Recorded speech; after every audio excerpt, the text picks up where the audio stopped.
He stood in front of the cameras, his hands trembling slightly, his voice low but steady. The world was watching. The room was silent except for the clicking of cameras and the soft hum of air conditioning. Richard Nixon, the 37th President of the United States, was about to do what no American president had ever done before: resign. That August night in 1974, Washington felt heavy, like the air itself carried secrets.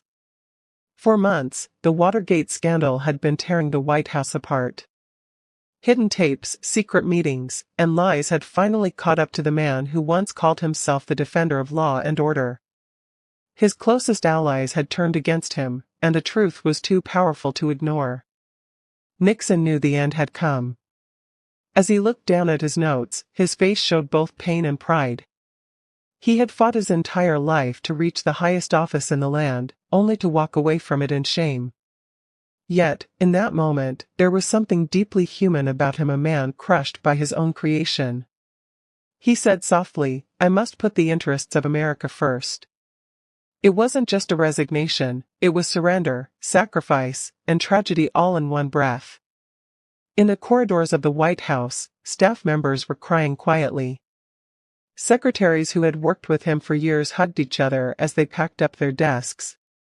They didn't just lose a president, they lost a leader who once inspired them to believe that anything was possible. Nixon had always been a fighter from his poor childhood in California to the Oval Office, but this battle, he couldn't win. The next morning, August 9, 1974, the helicopter blades began to spin on the South Lawn. Nixon and his wife, Pat, walked hand in hand toward the Marine One helicopter. The scene was broadcast live to millions. Before boarding, he turned, raised his hands in his signature V for victory gesture, and smiled. It was strange, a smile filled with both defiance and heartbreak. Then the helicopter lifted off, carrying him away from the White House forever.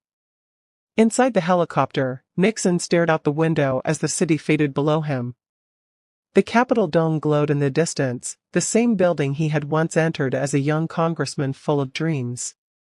Now, it was a symbol of what he had lost: power, trust, and history's respect.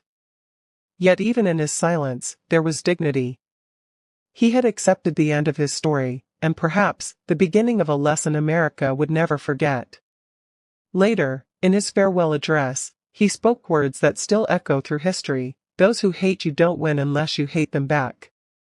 His fall was more than a political scandal, it was the story of a man who climbed too high, reached too far, and lost everything in the storm of his own ambition.